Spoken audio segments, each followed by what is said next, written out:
PG welcome see you in PG points. तो देखिए, आज हम लोगों की जो ये क्लास होने जा रही है, ये होने जा रही है भारतीय समाज में उभरती प्रवृत्तियों की।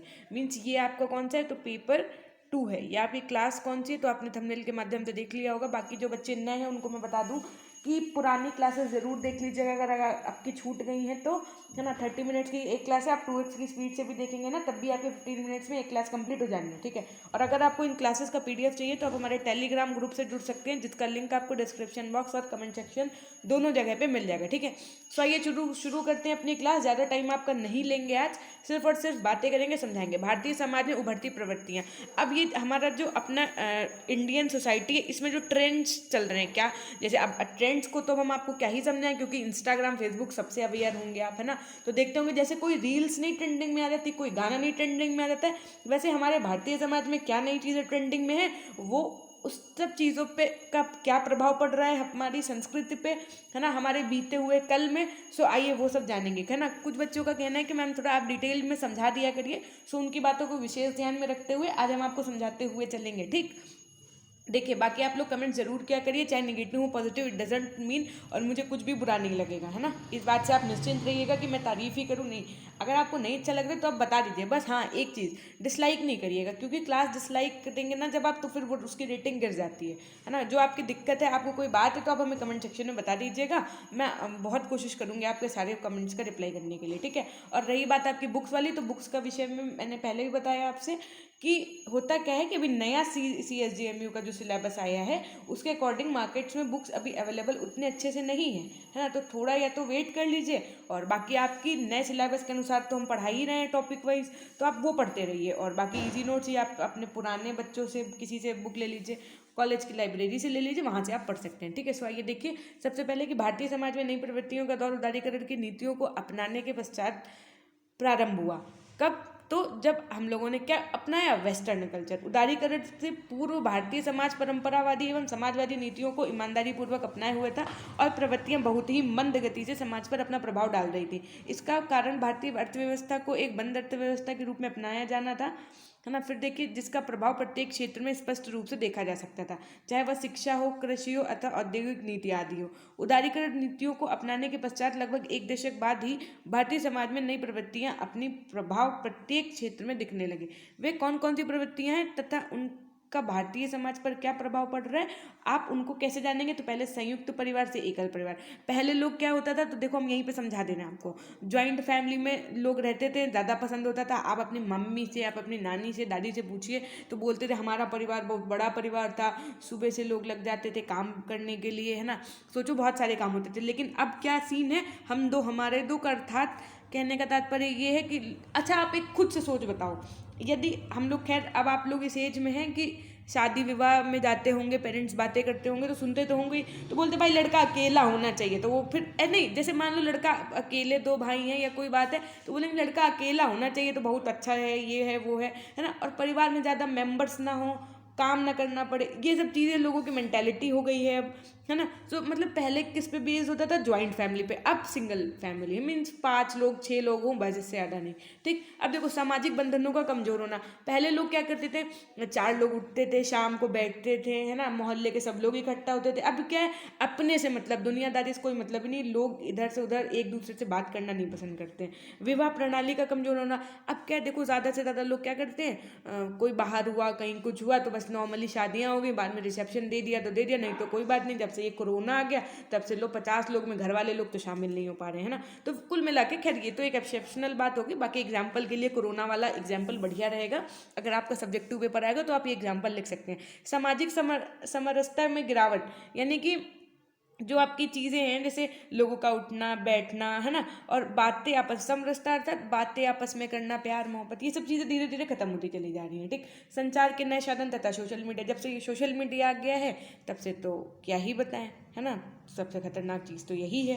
फिर देखिए, जनसंख्या में गिरावट या छोटा परिवार। अब जनसंख्या तो खैर गिरनी है, क्योंकि इतने करोड़ लोग हैं, तो अब इसलिए छोटा परिवार होना सुखद परिवार माना जाने लगा। फिर धर्म के स्वरूप में परिवर्तन, यानी कि अब लोग धर्मों को अपनाने में भी विश्वास रखते हैं, ठीक। स्वरोजगार को बढ़ावा एवं निजी क्षेत्र में रोजगार का अवसर। अब देखिए, यही सब बातें आपको एक एक करके सब समझाई गई हैं, तो ये अब आप PDF के माध्यम से पढ़ लीजिएगा, क्योंकि अब हम फिर से वही बातें पढ़ के आपको समझाएं तो उसका क्या ही मीनिंग होगा, है ना। बाकी जो चीज़ें बताइएगा वो पढ़ा देंगे। अब देखिए नेक्स्ट पॉइंट की बात करेंगे, यूनिट 1.4 आपकी सामाजिक विविधता यानी सोशल डाइवर्सिटी, कि भारत विश्व में विशालतम राष्ट्रों में से एक है। यहाँ पर विभिन्न जाति वर्ग एवं समूह के लोग रहते हैं एवं अपनी अपनी स्थिति के अनुकूल जीवन यापन करते हैं। यहाँ पर जीवन यापन करने वाले लोगों में पर्याप्त विविधता, असमानता आदि पाई जाती है। सोशल डाइवर्सिटी के अर्थात यहाँ पे मतलब क्या है, सामाजिक विभिन्नता, यानी कि जो लोग इस समाज में रह रहे हैं उनमें क्या विभिन्नताएं हैं। देखिए यदि सामाजिक विविधताओं में बात की जाए, जैसे ये आपका एक समाज है, ठीक है, इसमें 10 लोग हैं, तो ऐसा तो है नहीं कि सबको ही सेम होगा, है ना। कोई भी इंसान इस दुनिया में, मतलब अब आप कहेंगे मैम जुड़वा तो होते हैं, देखिए वो भी जुड़वा भी होते हैं ना, उनके अंदर की क्वालिटीज़ अलग होती हैं। कोई किसी और तरीके से सोच रहा है, कोई किसी और तरीके से सोच रहा है। सो आपको ये पढ़ना है ना।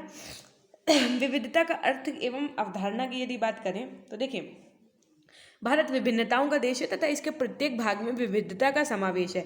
यानी कि हर एक पार्ट, आप चाहे कहते हैं कोस कोस पर क्या बोलते हैं बताओ, कोस कोस पर पानी बदले, कोस 4 कोस पे पानी न, हाँ कोस कोस पे वाणी बदले और 4 कोस पे पानी, ऐसे करके कहावत है ना। तो इसका मतलब यही है कि जगह जगह पे चीज़ें क्या हैं, विविध यानी बदली हुई हैं, है ना। तो जैसे विविधता से क्या तात्पर्य होता है, प्रायः चाहे भौगोलिक हो, शारीरिक हो, सांस्कृतिक हो, धार्मिक आदि में असमानता है। यानी ऐसा नहीं है कि सिर्फ लोग ही अलग होंगे, वहाँ का जोग्राफिकल नेचर भी अलग होगा। अब भौगोलिक अर्थात क्या है कि देखो आप इस समय यहाँ पे ज़्यादा ठंडी पड़ रही है अपने यहाँ उत्तर प्रदेश में, यदि बैंगलोर वगैरह में आप चले जाइए कम ठंड पड़ेगी। साउथ की बात करेंगे, मतलब ईस्ट वेस्ट नॉर्थ साउथ में सब चीज़ें अलग अलग हो जाती हैं, ठीक। अब यदि सांस्कृतिक की बात की जाए तो कहीं पे दुर्गा पूजा बहुत धूमधाम से मनाई जाती है, मुंबई में जैसे गणेश महोत्सव बहुत अच्छे से मनाया जाता है ना। जैसे अपने लोगों के यहाँ दिवाली बहुत अच्छे से सेलिब्रेट की, तो वो हर तरीके के लोग अलग अलग तरीके की सांस्कृतिक चीज़ें बदलती रहती हैं। जैसे कहीं कहीं पे अभी उस दिन क्या था, छठ पूजा की बात करें यदि, कल परसों ही तो हुई ना, तो छठ पूजा बहुत अच्छे से सेलिब्रेट की गई और कहीं कहीं पे छठ पूजा ज़्यादा अच्छे से सेलिब्रेट नहीं की गई, ये हुआ, है ना। अब देखिए यदि बात करें हम यहाँ पे कि भारत में प्रजाति, जाति, जनजाति, धर्म, भाषा, जलवायु, भौगोलिक परिस्थितियाँ, खान पान और वेशभूषा आदि के आधार पर विविधता देखने को मिलती है। मतलब हर एक चीज़ में आपको डिफरेंशियलिटी मिलेगी ना। विविधता के विभिन्न स्तर की यदि बात करें तो धार्मिक स्तर पर विभिन्नता की अगर बात करें तो देखिए क्या होता है, हमारे देश में कोई एक धर्म तो है नहीं ना, ये धर्मनिरपेक्ष देश है अपना। आपने पढ़ा होगा संविधान में अपना देश कैसा है, तो धर्मनिरपेक्षित। क्यों? क्योंकि किसी धर्म को मान्यता नहीं दी गई है। हमारे यहाँ मुख्यतः हिंदू, मुस्लिम, सिख, ईसाई, बौद्ध, जैन आदि धर्म पाए जाते हैं ना। तो इसलिए यहाँ सभी धर्मों को अपना विकास करने का पूर्ण अधिकार है। क्यों? क्योंकि अपना भारत देश कैसा है, धर्मनिरपेक्ष राज्य है एक। अभी यदि सांस्कृतिक स्तर पर विविधता की बात की जाए तो देखिए भारत में संस्कृति के स्तर पर अत्यधिक विविधता पाई जाती है, क्योंकि भारत में बहुधार्मिकता पाई जाती है, जिसके परिणाम स्वरूप अब देखिए अलग, सीधी सी बात है, जब अलग अलग धर्म हैं तो उन सबकी अपनी अलग अलग तरीके होंगे सेलिब्रेट करने के फेस्टिवल्स को, तो अलग अलग सांस्कृतिक मान्यताएं होंगी कि नहीं, है ना। अब जैसे मैंने आपको पहले भी बहुत सारे एग्जाम्पल्स दिए हैं इन सब चीज़ों को लेकर के, वैसे फिर से एक दे देते हैं कि किसी के यहाँ जो शादी विवाह होते हैं उनमें किसी और तरीके के रीति रिवाज होते हैं और किसी के यहाँ किसी और तरीके के रीति रिवाज होते हैं ना।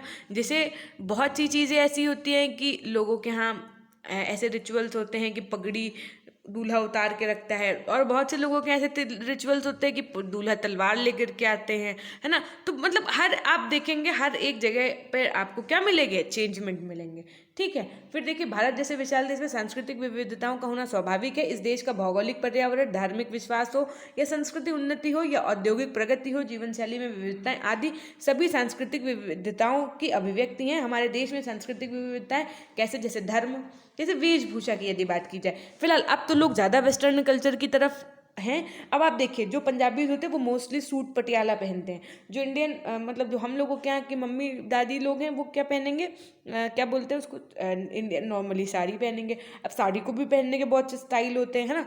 खान पान का विशेष होता है कि कहीं मतलब नॉनवेज को ज़्यादा प्रेफर करते हैं, कहीं पे दाल चावल सब्जी रोटी नॉर्मली खाते हैं ना। और रहन सहन में अंतर होता है, संगीत, नृत्य, लोकगीत, विवाह प्रणाली, देखो आ गई ना विवाह प्रणाली वाली बात, जीवन संस्कार आदि अनेक क्षेत्रों में दिखाई देती है। अनेक धर्म अनुयायी यहाँ विद्यमान है, इन सबका अलग अलग प्रथाएं हैं और उसके बाद में रुचियाँ हैं, वह इच्छाएं हैं। मत मतांतरों की विविधता भी संस्कृत स्तर को प्रभावित करती है। कुछ जातियाँ, समुदायों एवं संप्रदायों को व्यक्तिगत लोकाचार है जिनका क्षेत्र की जनसंख्या के तत्वों से सवयवी संबंध रहता है, जिसके कारण किसी देश व समाज की संस्कृति के व्यक्तित्व का विकास होता है। अभी देखो इतनी ईजी हिंदी, अब इसमें मैं क्या ही समझाऊं, है ना। वो मैं पढ़ सिर्फ आपके लिए इसलिए दे रही हूँ जिसमें आपके मन मस्तिष्क में नए नए शब्दों का क्या हो जाए, अभाव आ जाए, है ना। जब आप लिखने चलें कभी स्पीच देते चलें, मान लीजिए आप कहेंगे मैम पेपर तो ऑब्जेक्ट 2 होगा मेरा, तो क्या मीनिंग है? मीनिंग है हर एक चीज़, कोई जीवन में चीज़ें वेस्ट नहीं जाती खासकर स्टडी से रिलेटेड, तो बिल्कुल नहीं। क्यों? क्योंकि मान लीजिए आपको स्पीच देना पड़ गया, तब आप क्या बोलेंगे? तो आप बोल तो लेंगे, इतना तो मुझे विश्वास है, लेकिन बोलने का मतलब है कि अगर आपकी स्पीच प्रभावशाली है ना, तो सब बच्चे सुनेंगे, सीखेंगे, तो ऐसे कुछ बोलना होगा आपको, है ना। आइए देखते हैं, जैसे मध्य प्रदेश, ये तो मैं एक एग्जाम्पल इन्होंने दिया है कि मध्य प्रदेश लोगों का रहन सहन ऐसा है, वो ऐसा खाते हैं, आप ऐसा हैं ऐसे खाते हैं, बस ये सब चीज़ें। अब यदि भाषा स्तर पर भी विविधता की बात की जाए तो देखिए भारत एक बहुभाषी राष्ट्र है। भारत देखिए भाषा पर किए गए सर्वेक्षणों से ज्ञात हुआ कि भारत में लगभग कितनी 179 भाषाएं और 544 बोलियां प्रचलित हैं। कुछ विद्वानों का मत है कि भारत में 1650 भाषाएं एवं बोलियां पाई जाती हैं। प्रत्येक भौगोलिक क्षेत्र में उप क्षेत्र स्तर पर भाषाओं की विविधता परिलक्षित होती है। इन भाषाओं को 3 भाषाई परिवारों में विभक्त किया गया। पहला इंडो आर्यन भाषा, दूसरा द्रविड़ भाषा और तीसरा ऑस्ट्रिक्स भाषा। अच्छा, आपने देखा होगा ना, जैसे हम लोग बोलते हैं ना अच्छा ठीक है, और इटावा के जो लोग होते हैं वो क्या बोलते हैं? हाउ, मतलब वो ठीक नहीं बोलेंगे हाउ, है ना। तो मतलब ऐसे चल के चीज़ें जो है चेंज होती रहती हैं। जैसे कोई बोलता है मैं जा रहा हूँ, कोई बोलेगा हम जा रहे हैं, कोई बोलेगा अच्छा चलित है, कोई बोलेगा अब वहीं आ रहे हैं ना वहीं जा रहे हैं, ऐसे करके ना। तो मतलब कुल मिला के बातें क्या होती, चेंज होती रहती हैं, है ना। तो यही है विविधता सामाजिक, और कुछ नहीं। और इंडो आर्यन भाषा में यदि बात करें तो भारत में आर्य भाषा कितनी 78.8% लोगों द्वारा बोली जाती है। इसमें कौन कौन सी? पंजाबी, सिंधी, हिंदी, बिहारी, बंगला, असमिया, राजस्थानी, ये सारी आदि भाषाएं सम्मिलित हैं। द्रविड़ भाषा की बात करें तो ये भारत में 20.6% लोगों द्वारा द्रविड़ बोलते हैं। इसके अंतर्गत कौन सी भाषाएं आती हैं? तो तेलुगु, कन्नड़, तमिल, मलयालम, कोटक, गोंडी आदि भाषाएं आती हैं। ऑस्ट्रिक्स भाषा परिवार की यदि बात करें तो इसमें मुंडार, बोंदो, जुआंग, भूमिया, संथाली, खासी इत्यादि भाषाएं बोली जाती हैं, है ना। ये गारो, खासी, जयंती हैं जो आपकी पहाड़ी है ना, ये संथाली, ये वहीं सब बोली जाती हैं। फिर देखिए जाति एवं जनजातीय स्तर पर विविधता है कि भारत एक विशाल जातीय विविधता वाला देश है। भारत में लगभग 3000 जातिगत समूह है। प्रत्येक जाति के अपने खान पान, विवाह तथा सामाजिक सहवास के नियम है। जाति स्तर पर विविधता प्रायः ऊंच नीच एवं निश्चित व्यवसाय के आधार पर छुआछूत की भावना द्वारा परिलक्षित होती है। अब देखो, अब आप क्या कहेंगे हमारे देश, अब आप जब लिखने चलेंगे हमारे देश समाज में पुराने ज़माने में छुआछूत की भावना भी होती थी, क्या आप ये परिलक्षित शब्द लिख पाते? मतलब सच सच बताइएगा। मैं भी शायद नहीं और शायद हाँ भी। तो इसीलिए मैं पढ़ देती हूँ आपके लिए, जिसमें आपके स्तर में, जिस स्तर की आप पढ़ाई कर रहे हो उसमें आपके ये सारे शब्द भी जुड़ रहे हैं, है ना। कुछ जातियाँ एक क्षेत्र स्तर तक ही सीमित रहती हैं, जबकि बात आप अपने स्टाइल में भी वही कह रहे हैं जो बात ये बुकिश लैंग्वेज में बोली जा रही है। लेकिन अगर इन शब्दों का थोड़ा सा प्रयोग होगा तो एग्जामिनर के दिमाग में आएगा कि हाँ बच्चे ने डीप स्टडी की है चीज़ों की, ठीक, और आपको मार्क्स अच्छे मिल सकते हैं। अब यदि बात करें तो देखो ऐसी व्यवस्थाएं देखी जाती है। सामान्यतः जाति के आधार पर विमुख विभाजन होता था पहले, ब्राह्मण, क्षत्रिय, वैश्य और शूद्र, मतलब ये तो अभी भी है। खैर देखो, विद्वान समुदाय जिसमें याजक यानी प्रीस्ट, विद्वान, विधि विशेषज्ञ, मंत्री एवं राजनयिक सम्मिलित थे। क्षत्रिय की बात की जाए तो उच्च एवं निम्न मान्यवर या सरदार, जिनमें राजा, उच्च पदों के लिए लोग, सैनिक एवं प्रशासक भी सम्मिलित थे। और यदि वैश्य की बात की जाए तो व्यापारी एवं कारीगर समुदाय, जिनमें सौदागर, दुकानदार, व्यापारी एवं खेल के मालिक सम्मिलित हैं। शूद्र की बात जाए तो सेवक या सेवा प्रदान करने वाली प्रजाति के अधिकतर गैर प्रदूषित कार्यों में लगे शारीरिक श्रम वाले व्यक्ति व कृषक सम्मिलित हैं, ठीक। अब देखिए ये है बहुत इंपॉर्टेंट पैराग्राफ, अच्छे से पढ़िएगा। क्या कि सन 1991 की जनगणना के अनुसार भारत में 6.78 करोड़ जनजातीय लोग रहते थे। इन सभी जनजातियों की भाषा, प्रजाविधि तथा संस्कृति भी अलग अलग है, इसलिए इन सभी जनजातियों में सांस्कृतिक विविधता पाई जाती है। भारतीय संविधान में इनकी संख्या कितनी है? तो 216 है, परंतु इनके अतिरिक्त भी बहुत ऐसे समुदाय हैं जो जनजातीय जीवन व्यतीत कर रहे हैं। संपूर्ण भारत को जनजातियों की दृष्टिकोण से 4 क्षेत्रों में बांटा गया है। पहला मध्य क्षेत्र। अब देखो मध्य क्षेत्र में क्या क्या आएगा आपका, तो मध्य प्रदेश, बिहार, उड़ीसा तथा पश्चिम बंगाल की जातियां आती हैं। उत्तर पूर्वी क्षेत्र में क्या आएगा, तो हिमालय की तराई क्षेत्र, असम और बंगाल की जनजातियां आएंगी। दक्षिण क्षेत्र की यदि बात करें तो केरल, मैसूर, मद्रास तथा पूर्व पश्चिमी घाटी में रहने वाले लोगों की बात होगी। पश्चिमी क्षेत्र की बात करें तो राजस्थान, गुजरात एवं महाराष्ट्र में रहने वाली जनजातियों की बात की जाती है। अब देखिए इस प्रकार देश के सभी लोग सभी भागों जैसे मध्य प्रदेश, बिहार, उड़ीसा, गुजरात, महाराष्ट्र, राजस्थान, आंध्र प्रदेश एवं असम आदि में ये जनजातियां मुख्य रूप से पाई जाती हैं। इनमें भी मध्य प्रदेश से इन जातियों का प्रतिशत सर्वाधिक है ना। सबसे ज़्यादा कहाँ का है, तो मध्य प्रदेश का। भी क्वेश्चन ऐसे पूछा जा सकता है, इसको अंडरलाइन कर लीजिएगा। जनजातियों की कुल संख्या का विवरण कुछ इस प्रकार है कि हिमालय का क्षेत्र यदि बात करें तो 11.35, मध्य भारत की बात करें तो 56.88, पश्चिम भारत के क्षेत्र की बात करें तो 24.86 और दक्षिण भारत की बात करें तो 6.21 है ना। अब विश्वास स्तर पर विविधता होती है ना। उसके बाद में क्षेत्रीय स्तर पर विविधता, फिर वैयक्तिक यानी कि हर एक, कोई गोरा है, कोई काला है, कोई लंबा है, कोई छोटा है, कोई मोटा है, और उसके बाद में लैंगिक स्तर पर विविधता भी पाई जाती है। तो ये सब हो गए आपके क्या, सामाजिक विविधता। अब विविधता में एकता की आवश्यकता एवं महत्व, यानी कि विविधताएं चाहे जितनी पाई जाई हो, लेकिन हम लोगों को में क्या होनी चाहिए, यूनिटी होनी चाहिए डाइवर्सिटी में। किसी विकासशील राष्ट्र की सुदृढ़ता एवं अस्तित्व उसके नागरिकों में राष्ट्रीय एकता से होता है। हमारा देश का बहुधर्मी, बहुसंस्कृति, बहुजाति एवं बहुभाषाई है, फिर भी हम सभी सम्मिलित रूप से राष्ट्रीय एकता के सूत्र में बंधे हुए हैं।